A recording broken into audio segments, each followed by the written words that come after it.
नमस्कार दोस्तों, मेरा नाम प्रोफेसर कुलविंदर सिंह है और मेरे साथ डॉक्टर पीयूष भारद्वाज। हम एक बहुत ही स्पेशल वीडियो आज प्रिपेयर कर रहे हैं आपके लिए, जिसमें हम जो कि जनवरी फर्स्ट वीक में नेपाल एक टूर करने के लिए जा रहे हैं, जो स्टडी यूरोप एक नेपाल यूथ के लिए बहुत ही स्पेशल हमारा एक कैंपेन रहेगा। उस कैंपेन में आने वाले हर FAQs को हम कवर करने का प्रयास करेंगे। बिल्कुल, ये यूरोप के बारे में जो हम सोच रहे हैं, उसमें सबसे पहली बात तो ये कि ट्यूशन फी, खर्चा, ये सब चीजें बहुत बहुत बड़ी एक इम्पॉर्टेंट चीज है। एवरेन इन चीजों के बारे में क्या सोचती है? क्या अगर एक स्टूडेंट को जो कि नेपाल से बिलोंग करता है, यूथ है, तो उसके लिए फीस का क्या? सर सबसे पहले हम फीस की अगर बात करें तो यूरोप में पढ़ाई के लिए 1000 यूरो से पर ईयर से लेके 4-5 हजार यूरो पर ईयर तक की ऑन एन एवरेज फीस होती है, जो कि अगर मैं ऑडियंस को बता दूं कि 1000 का मतलब 1 लाख अंदाजा इंडियन रुपीज, नेपाली 1,60,000। 1,60,000। हाँ जी। तो अगर हम ये समझें कि बच्चा जो है, अगर वहाँ पे हम बीटेक की बात करें, अगर नेपाल में ही बच्चा बीटेक कर रहा है या ग्रेजुएशन कर रहा है प्राइवेट कॉलेजेस से, तो वहाँ की फीस भी ऑलमोस्ट इतनी ही है, 2,000-3,000 यूरो के आसपास। मतलब जितने में आप नेपाल में पढ़ेंगे उतने में आप यूरोप में ऑलमोस्ट। हाँ जी। पर यूरोप में पढ़ने के काफी सारे एडवांटेजेस हैं as compare to Nepal. Part time job की बहुत अच्छी अपॉर्चुनिटीज है, वहाँ पढ़ाई भी करोगे और साथ में कमाई भी करोगे। हाँ जी, तो अर्निंग काफी अच्छी हो जाती है बच्चों के लिए।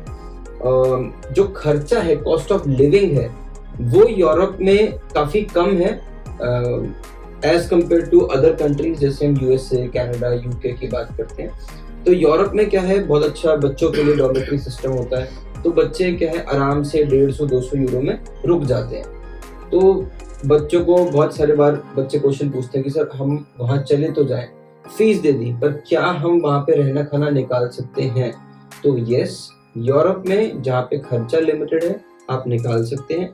इंग्लिश स्पीकिंग कंट्रीज की बात करें, कनाडा, USA, UK, ऑस्ट्रेलिया, इन सब जगहों पे नहीं निकल पाता। मेरे ऑडियंस को अगर आप बताना चाहे तो आपके कहने का मतलब ये है कि एक 8-10 घंटे का जो वर्किंग से जो अर्निंग आएगी, उससे 1 मंथ को वो अपना खाना और रहना स्पेयर कर सकते हैं। प्लस थोड़ा बहुत एक्स्ट्रा बच भी जाएगा, जिससे कि वो अगले साल की फीस के लिए अपना थोड़ा पैसा जोड़ सकते हैं। बहुत अच्छा जी। सर, इसमें कॉस्ट ऑफ लिविंग, ट्यूशन, ये चीजें हमने बात की। हम अगर सेफ्टी पॉइंट ऑफ व्यू से बात करें, जी, हर माँ बाप का कंसर्न ये रहता है, चाहे लड़का हो चाहे लड़की हो, खास करके लड़कियों के लिए सेफ्टी कंसर्न्स के क्या क्या मेजर्स हैं और एवरेन उसमें क्या सपोर्ट करता है? सर सेफ्टी देखिए, यूरोप एक ऑलरेडी बहुत सेफ जोन है स्टूडेंट्स के लिए। वहाँ पे पढ़ाई के लिए बच्चों को बहुत ज्यादा प्रायोरिटी दी जाती है। तो अगर कोई भी बच्चा वहाँ पे पढ़ाई के लिए गया है, सबके लिए यूजुअली ज्यादातर बच्चों के लिए डॉर्मेटरीज अवेलेबल हैं, और आप रात को चाहे 12 बजे जा रहे हैं चाहे 1 बजे जा रहे हैं, आपको एक ऐसा कहीं पे ये लगेगा नहीं कि आप अनसेफ हैं या फिर ऐसे किसी जोन में है जो कि सेफ नहीं है। क्राइम रेट बहुत कम है ज्यादातर जगह पे, it's an absolutely safe place to be. तो जो यहाँ पे सिचुएशंस हैं उनसे बहुत ज्यादा अच्छी सिचुएशंस वहाँ पे हैं। यहाँ मैं एक चीज पीयूष जी आपकी परमिशन से ऐड करना चाहूंगा कि जो पॉपुलेशन है यूरोप में, मैक्सिमम पॉपुलेशन मिडिल क्लास है। 5% अपर क्लास है, 5% लोअर क्लास है, 90% मिडिल क्लास है। इसलिए वहां पर सेफ्टी सिक्योरिटी हमेशा एक रीजन बहुत बड़ा बनता ही नहीं, क्योंकि सबके पास बराबर पैसा है, बराबर सेफ्टी है, बराबर सिक्योरिटी है, everything is equal to everybody. बिल्कुल। सर मैं यहाँ एक चीज आपसे और पूछना चाहता हूँ जी, जैसा कि आपने पार्ट टाइम के लिए बताया कि पार्ट टाइम जॉब मिल भी जाते हैं या नहीं, और अगर ये पार्ट टाइम जॉब के साथ साथ डिग्री कर रहा है तो वो अलाउड है या कहीं कोई कंसिक्वेंसेस होते हैं? बिल्कुल अलाउड है सर, यूजुअली 20 घंटे के आसपास अलाउड होता है ज्यादातर कंट्रीज में, जिसमें आप पढ़ाई के साथ साथ पार्ट टाइम जॉब कर सकते हैं। पार्ट टाइम जॉब मिलना कोई बहुत मेजर चीज नहीं होती। आजकल बहुत सारे ऑप्शंस अवेलेबल होते हैं, डिलीवरी के ऑप्शंस अवेलेबल हैं, कैफेज में ऑप्शंस अवेलेबल होते हैं, जिसमें वो बच्चों को सीखने को भी मिलता है कुछ चीजें, प्लस उनकी एक अर्निंग भी हो जाती है। साइड बाय साइड अगर कोई अपनी ही जिस जिस चीज में पढ़ाई कर रहा है उसी चीज में अगर जॉब ढूंढना चाहता है तो वो लिंक्डइन पे अपना प्रोफाइल बना के अच्छे अच्छे एम्प्लॉयर से बात करके इंटर्नशिप की बात कर सकते हैं। ऑफ कोर्स थोड़ा सा डिफिकल्ट वो हो जाता है इनिशियली 1-2 साल में, क्योंकि आपकी पढ़ाई उतनी नहीं हुई होती जितनी एक्सपर्टीज एक कंपनी रिक्वायर करेगी, पर उस टाइम तक आप ऐसे काम चला सकते हैं जो जॉब्स अवेलेबल होती हैं। उसके बाद फिर आप अच्छी पार्ट टाइम जॉब्स भी कर सकते हैं, गेन कर सकते हैं। जी सर, मैं प्रोसेस और टाइम का पूछूं उससे पहले मैं अपने ऑडियंस को आपके जरिए से बताना चाहूंगा कि कौन कौन से शेनिगन कंट्रीज इसमें मेजरली काउंट होते हैं। सर देखिए, शेनिगन में 27 कंट्री हैं इस टाइम पे, और जो मेजरली एक हब बनता है इस टाइम पे फॉर नेपालीज पढ़ने के लिए, क्योंकि बहुत सारी जगह क्या है, आइल्स की बहुत मेजर रिक्वायरमेंट होती है, टोफल की रिक्वायरमेंट होती है, तो लैंग्वेज प्रोफिशिएंसी जहाँ जहाँ पे एग्जेम्प्ट होती है बहुत सारे लोग वहाँ पे जाना प्रेफर करते हैं। और हम लोग ये कहेंगे कि नहीं, फिर भी आप जरूर प्रोफिशिएंसी का एक एग्जाम दीजिए। उससे क्या है, आपको खुद से समझ आएगा, वहां पर जाके तो पढ़ाई करनी है, पेपर भी देना ही है, तो वो सब चीजें तो क्लियर करनी ही है आपको। So you need to know how to write, how to listen, how to understand English, right. तो आप एग्जाम तो दीजिए ही दीजिए, पर जैसे लिथुआनिया है वहाँ पे MOI में आराम से एडमिशन मिल जाता है, मीडियम ऑफ इंस्ट्रक्शन। तो अगर आपने 12th की जो पढ़ाई है अपनी वो इंग्लिश मीडियम में करी है, तो आप आराम से वहाँ पे उस लेवल को लेंगे। नेपाली मार्कशीट के अकॉर्डिंग कितनी परसेंटेज बहुत अच्छे से? सर हम मान के चलते हैं, यूनिवर्सिटीज कोई 60% कहती है, पर 65-70 एक अच्छी परसेंटेज है जिसमें आपको एडमिशन मिलने के चांसेस अच्छे हैं। इंटरव्यू भी होता है हर जगह, तो इंटरव्यू की तैयारी भी हम लोग कराते हैं और अच्छे चांसेस रहते हैं। अगर आपके 65-70% मिनिमम है, उससे ज्यादा है तो काफी अच्छे चांसेस है। सर, प्रोसेस जो आप बता रहे थे वो बीच में रह गया। प्रोसेस कितने दिन की है और कितना टाइम लगता है?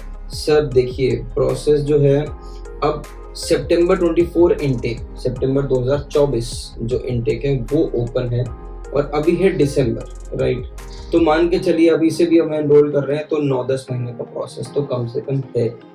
जल्दी भी वीजा आ जाता है, तब भी आप सितंबर 24 से पहले तो नहीं जा सकते। इन एनी केस अगस्त कहीं कहीं शुरू होता है, यूजुअली सितंबर शुरू होता है, तो सितंबर से पहले तो आप कभी भी नहीं जा सकते। इस सितंबर सबसे बड़ा इनटेक है यूरोप में, और कोई इनटेक इस टाइम पे अवेलेबल नहीं। जनवरी इनटेक होता है, छोटा सा इनटेक होता है, पर वो भी होता है कुछ जगह पे, पर वो नहीं है अभी अवेलेबल। जनवरी में कुछ इनटेक्स होते हैं। तो इस टाइम पे सर प्रोसेस टाइम आप ये मान के चलिए 9 मंथ्स के आसपास, फर्स्टली। सेकेंडली, जो प्रोसेस है वो हमारा, सबसे पहले हम आपकी प्रोफाइलिंग करेंगे, assessment profiling, the analysis of a candidate. Exactly, कि आप असल में कहाँ कहाँ पे एलिजिबल हैं, आपके इंटरेस्ट क्या है वो आपसे समझे जाएंगे, किस कोर्स में आप जा सकते हो फिर वो समझा जाएगा, और उसके हिसाब से कौन सी यूनिवर्सिटी बेस्ट सूटेबल है विद द बेस्ट फीस जो आपकी एक एरिया रेंज में है, आपकी स्पेंड करने की लिमिट में। तो वो सारी चीजें हम लोग समझते हैं, उसके हिसाब से यूनिवर्सिटी को फाइनलाइज करते हैं। फिर उसके बाद आपके LORs आप बनाते हैं, हम उसको थोड़ा चेक करते हैं, अच्छे से समझते हैं। SOPs आप बनाते हैं, उसको हम चेक करते हैं। उसके बाद आपके लिए अप्लाई किया जाता है, तो हमारी टीम अप्लाई करने में भी हेल्प करती है। फिर इंटरव्यू होता है, इंटरव्यू में हम आपकी हेल्प करते हैं कि कैसे कैसे क्या क्या क्वेश्चन हो सकते हैं, क्या उसके आंसर्स होने चाहिए, उसकी हेल्प करेंगे हम लोग। फिर उसके बाद आपके पास ऑफर लेटर आएगा।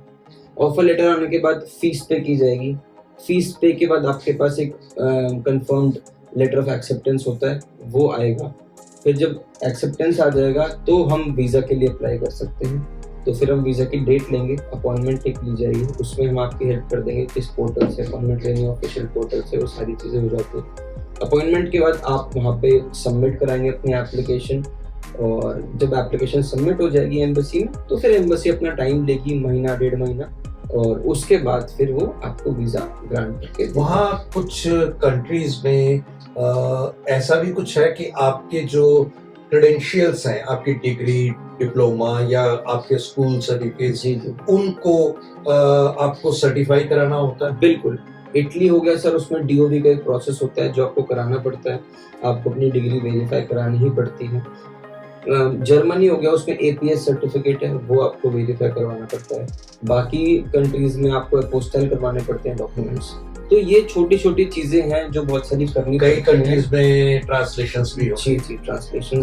सर एक लास्ट क्वेश्चन मैं पूछना चाहूंगा हाँ आपसे, जो हर एक शायद क्वेश्चन एक नेपाली यूथ पूछना चाहेगा कि एवरेन इस पूरी प्रोसेस में क्या सपोर्ट करती है? सर हम शुरुआत से लेके एंड तक बच्चे को हर चीज में Hand काउंसिल on- करेंगे। Hand on day.